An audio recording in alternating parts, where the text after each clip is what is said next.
తాకట్లో ఉన్న బంగారాన్ని విడిపించి ఆ రోజున మార్కెట్ ధర కట్టి మిగిలిన డబ్బును మీకు అందిస్తుంది కొమ్మూరి గోల్డ్.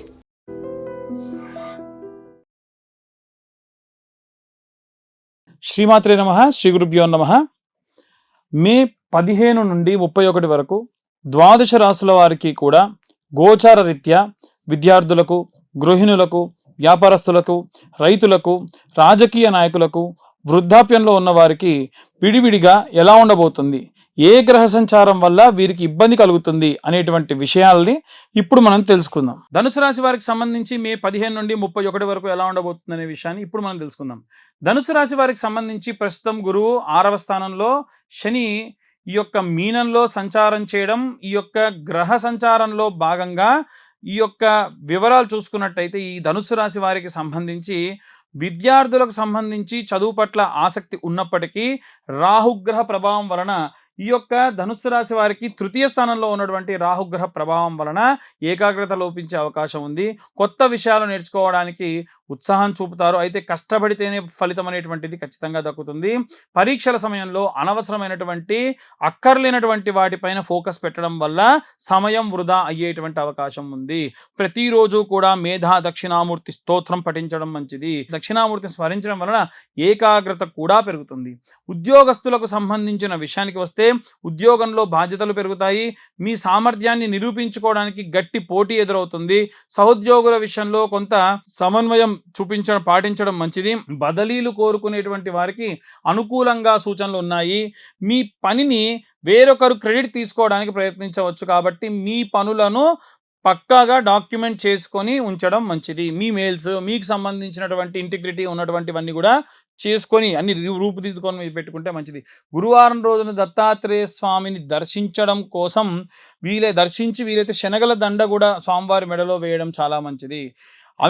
వివాహిక జీవితం, భార్యాభర్తలకు సంబంధించి కుటుంబంలో సాఫీగా సాగుతున్నప్పటికీ చిన్న చిన్న విషయాలు, గొడవలు రావచ్చు. భార్యాభర్తల మధ్య చర్చలు, వాదనలు దారి తీసేటువంటి అవకాశం ఉంది.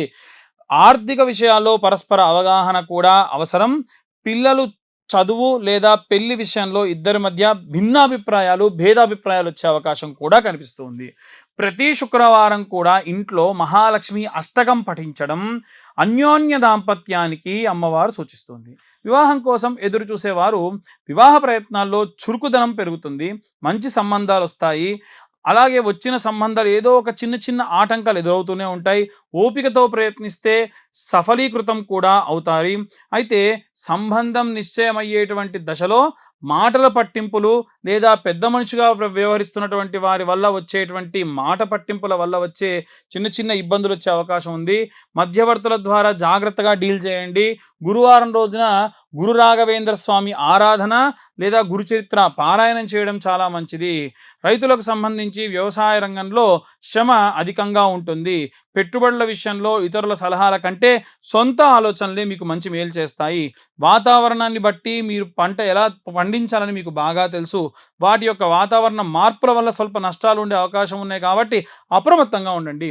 సాగునీరు లేదా ఎరువుల కొరత వల్ల పంట దిగుబడిపై ఆందోళన కలిగేటువంటి అవకాశం ఉంది. చాలా జాగ్రత్త వహించండి. భూమి పూజ చేసి ఆంజనేయ స్వామిని ఆరాధించడం వల్ల మేలు జరుగుతుంది. గృహిణులకు సంబంధించిన విషయానికి వస్తే కుటుంబ బాధ్యతలు, కుటుంబ సభ్యుల యొక్క ఆరోగ్యంపై ఆందోళన కలుగుతుంది. ఇంటి ఖర్చులు పెరుగుతాయి. ఇంటి ఖర్చులు అధికమయ్యే అవకాశం ఉంది. ఆధ్యాత్మిక కార్యక్రమాల్లో ఆసక్తి చూపుతారు. బంధువుల యొక్క రాక వల్ల పని ఒత్తిడి పెరుగుతుంది. ఇంట్లో రిపేర్లు లేదా ఏవైనా నూతన వస్తువులు కొనడం లేదా కార్లు, బండ్లు కొనడం వాటి వల్ల బడ్జెట్ తలకిందులు అయ్యే అవకాశం ఉంది.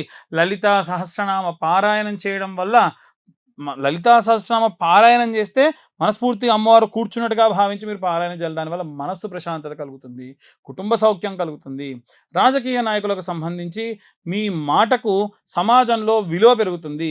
అలాగే విరోధులపై పైచేయి కూడా సాధిస్తారు. అయితే సొంత పార్టీలోనే కొందరు మీకు వ్యతిరేకంగా ప్రచారం చేసే అవకాశం ఉంది.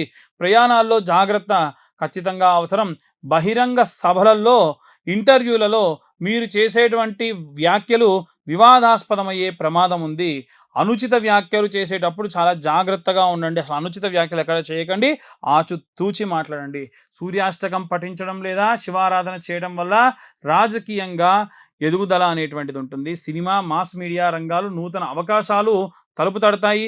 మీ ప్రతిభకు తగినటువంటి గుర్తింపు లభిస్తుంది. అయితే ఆర్థిక లావాదేవీల విషయంలో ఒప్పందాలు చేసుకునేటప్పుడు చాలా జాగ్రత్త వహించండి. అనవసరమైనటువంటి అగ్రిమెంట్స్ ఇవ్వకండి. దానివల్ల విమర్శలను పాజిటివ్గా తీసుకోలేకపోతారు. షూటింగ్స్ లేదా ప్రాజెక్ట్స్ డెడ్లైన్స్ వర్కింగ్ చేసేటప్పుడు ఈ మాస్ మీడియాలో కానీ, ఇన్స్టాలో కానీ ఇన్ఫ్లుయెన్సర్ల వల్ల నిద్రలేమితనము, ఒత్తిడికి లోనయ్యే అవకాశం ఉంది. దుర్గాదేవిని ఆరాధించడం లేదా కనకదార స్తోత్రం పఠించడం వల్ల ఆర్థిక లాభాలు కూడా కలుగుతాయి. వృద్ధులకు సంబంధించి ఆరోగ్యం నిలకడగా ఉంటుంది. మనవళ్ళు, మనవరాళ్ళతో సమయం గడపడము సంతోషంగా ఉంటుంది. తీర్థయాత్రలకు ప్లాన్ చేస్తూ ఉంటారు. ఆధ్యాత్మిక గ్రంథాలను పఠనం చేయడం వల్ల మేలు జరుగుతుంది. అలాగే పాత మిత్రుల్ని కలవడం, గత స్మృతులను గుర్తు చేసుకోవడం, మంచి సంతోషమైనటువంటి వాతావరణాన్ని గడుపుతారు. వీరు విష్ణు యొక్క ఆలయం, వెంకటేశ్వర స్వామి ఆలయంలో సంచారం చేసి, వీలైతే శ్రవణ నక్షత్రం రోజున వీరు ఆ యొక్క వెంకటేశ్వర స్వామి ఆలయాన్ని దర్శించడం వల్ల విశేషమైనటువంటి సత్ఫలితాలని పొందుతారు. ఇక మనకు ఈ రాశి వారికి సంబంధించి ఉన్న ప్రతికూల పరిస్థితులు తొలగాలంటే ఏం చేయాలి, ఎలాంటి రెమెడీస్ తీసుకోవాలని ఇప్పుడు మనం తెలుసుకుందాం. ఇప్పటి వరకు ఈ రాశి వారికి సంబంధించి ఉన్నటువంటి ప్రతికూల పరిస్థితులు, అనుకూల పరిస్థితులు చెప్పుకున్నాం. మరి ఏ రెమెడీస్ చేయాలి, విద్యార్థులు ఏం చేయాలి, గృహిణులు ఏం చేయాలి, ఇలా మనం ఒక్కొక్కల గురించి మాట్లాడదాం. విద్యార్థులు ముఖ్యంగా చేయాల్సిన పని ఏంటంటే, రోజు బ్రహ్మీ ముహూర్తంలో లేండి. వీలైతే మీద దక్షిణామూర్తి స్తోత్రం ఒకరోజు, గణపతి స్తోత్రం ఒకరోజు, లేదా వీలైతే హయగ్రీవుడి యొక్క స్తోత్రం ఇలా 11 సార్లు చదవండి. మీరు ఉదయాన్నే గణపతి దగ్గర గరక తెచ్చి పెట్టుకోండి. బుధవారం కానీ లేకుంటే ఇంకే రోజులో అయినా సరే, ప్రతిరోజు చేసినా మంచిదే. గరక తెచ్చి దానికి కట్టలా కట్టి 11 కట్టలు కట్టి లేదా 21 కట్టలు కట్టి ద్వాదశనామ స్తోత్రం లేదా ఏకాదశ నామ స్తోత్రం ఏదైతే ఉంటుందో ఆ నామాలన్నీ కూడా చెబుతూ స్వామివారి పాదాల దగ్గర పెట్టండి, ఫోటో దగ్గర పెట్టండి.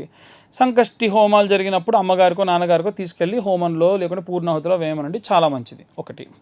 రెండోది, ఉద్యోగస్తులు ఎవరైతే ఉన్నారో ఉద్యోగస్తులు వీలైతే శనగల దండని దత్తాత్రేయ స్వామి దేవాలయంలో కానీ దక్షిణామూర్తి దేవాలయాల్లో ఆయన మెడలో వేయించండి. అది కూడా గురువారం నాడు మంచి గురుబలం పెరుగుతుంది. ఉద్యోగస్తులకు కావాల్సింది అదే. వివాహం కోసం ఎదురు చూస్తున్న వాళ్ళు కూడా ఇదే చేయాలి. వీలైతే మీ అమ్మా నాన్నతో చేయించండి. వివాహం కోసం ఎదురు చూస్తున్న వాళ్ళు గురువారం రోజు ఉదయం 7:20 నానబెట్టిన శనగలతో కూర్చున్నటువంటి శనగల దండని. అలాగే గురుగ్రహానికి సంబంధించి జపం కూడా చేయించుకోండి. ఈ యొక్క ఉద్యోగస్తులు అలాగే వివాహం కోసం చూస్తున్న వాళ్ళు, డైవర్స్ అయ్యి మళ్ళీ కలవాలనుకునే వాళ్ళు కూడా ఈ యొక్క రెమెడీ పాటించవచ్చు. అలాగే ఎవరైతే గృహిణులు ఉంటారో వారు నిత్యము కూడా శ్రీమాత్రే నమః అన్న పారాయణం చేయడము, గడపకు పసుపు పెట్టడం, రోజు స్నానం చేయకుండా ముందు స్లేపం చేయకండి. మీరు స్నానం చేసిన తర్వాతకే ఊడవడం కూడా చేయాలి. స్నానం చేయకుండా చీపురు పడితే కూడా జ్యేష్ఠాదేవికి నచ్చదు. ఏదో రకమైన నష్టము, లాస్ అనేది జరుగుతుంది. సింపుల్ పని కదా. లేవగానే కాలకృత్యాలు తీర్చుకొని స్నానం చేసిన తర్వాతకే ఇల్లు ఊడవండి, లేకుంటే అస్సలు మంచిది కాదు. మళ్ళీ చాలాసార్లు చెప్పాను, ఇప్పుడు చెప్తున్నాం.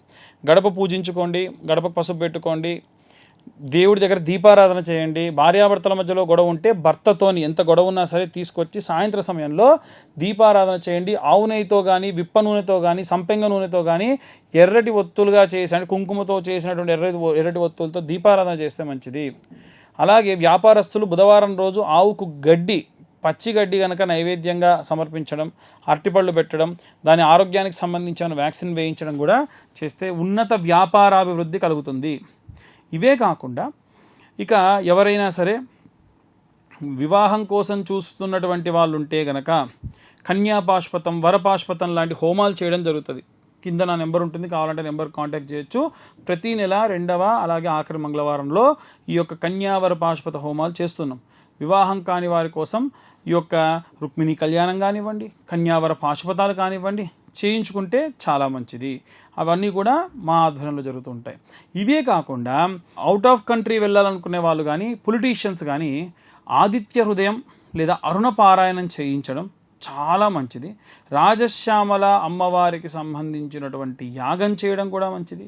ఈ రాజశ్యామల అమ్మవారి యొక్క హోమానికి సంబంధించి పీతవర్ణం, గ్రీన్ కలర్ పంచ కట్టుకొని ఈ హోమాన్ని చేయించాలి. ఇవి కూడా ప్రతి నెల అంటే ఒక్క రాజకీయ నాయకులకే కాకుండా ఫారిన్ కంట్రీకి వెళ్ళాలనుకున్న వాళ్ళకి, అధికరణ సిద్ధి రావాలనుకున్న వాళ్ళకి, ప్రమోషన్స్ రావాలనుకున్న వాళ్ళు కూడా ఈ హోమాలలో పాల్గొనవచ్చు. ఇవి కూడా ప్రతి నెల కూడా ఇవి కండక్ట్ చేసేటువంటి ఆలోచనలో ఉన్నాము. ఇలా మనకు ఉన్నటువంటి ఎన్నో రకాలైనటువంటి దోషభూయిష్టమైన పనులన్నీ కూడా మనం ఈ రెమెడీస్ ద్వారా తొలగించుకోవచ్చు. రైతులకు సంబంధించి, పొలాలకు సంబంధించి ఇబ్బంది పడుతున్న వాళ్ళు చాలామంది ఉన్నారు. సుబ్రహ్మణ్యేశ్వర స్వామికి కానీ ఆంజనేయ స్వామికి కానీ అభిషేకం చేయించండి. ఆంజనేయ స్వామికి అభిషేకం చేసిన జలాన్ని కొంత తీసుకొని బాటిల్లో పెట్టుకోండి. సుబ్రహ్మణ్యేశ్వర స్వామి అంటే జంటనాగులు, రావి చెట్టు, వేప చెట్టు కింద జంటనాగులు ప్రతిష్ఠించుంటారు కదా, అక్కడ మీరు అభిషేకం చేసి ఆ పాలు నీళ్లు పడ్డ మట్టి ఉంటుంది కదా, ఆ మట్టి తీసుకొని ఆంజనేయ స్వామికి అభిషేకం చేసిన నీళ్లు ఈ మట్టి మీ పొలంలో చల్లుకోండి. నైరుతి మూలలో నిమ్మకాయ కోసి పెట్టండి, గుమ్మడికాయ కొట్టి పెట్టండి. బలి, కుంకుమ, పసుపులు వేయకూడదు, కేవలం కోసి అలా పెట్టాలంతే. దానివల్ల పంటకు ఏవైనా సరే చెడు, దృష్టి, దోషం అన్నీ కూడా పోతాయి. ఒకవేళ మీకు చాలా పెద్దగా ఉందనుకోండి, దాన్ని విడివిడిగా భాగాలు, ఎకరం భాగాలుగా చేసుకొని ప్రతి ఎకరానికి కూడా ఈ నిమ్మకాయ, జస్ట్ ఒక నిమ్మకాయ కోసి పెట్టండి. అది మీరు ఏ వారమైనా చేయొచ్చు, సోమవారం నుండి ఆదివారం వరకు ఎప్పుడైనా చేయొచ్చు. ఈ వారం చేయాలి, ఈ వారం చేయకూడదు అని ఏమీ లేదు, అలా చేయండి. దీనివల్ల రైతులందరూ కూడా మంచి అభివృద్ధి చెందుతారు, బాధపడకుండా ఉంటారు. అకాలంగా ఏమన్నా జరిగేటువంటి పనులని మీకు ముందే తెలుస్తూ ఉంటాయి.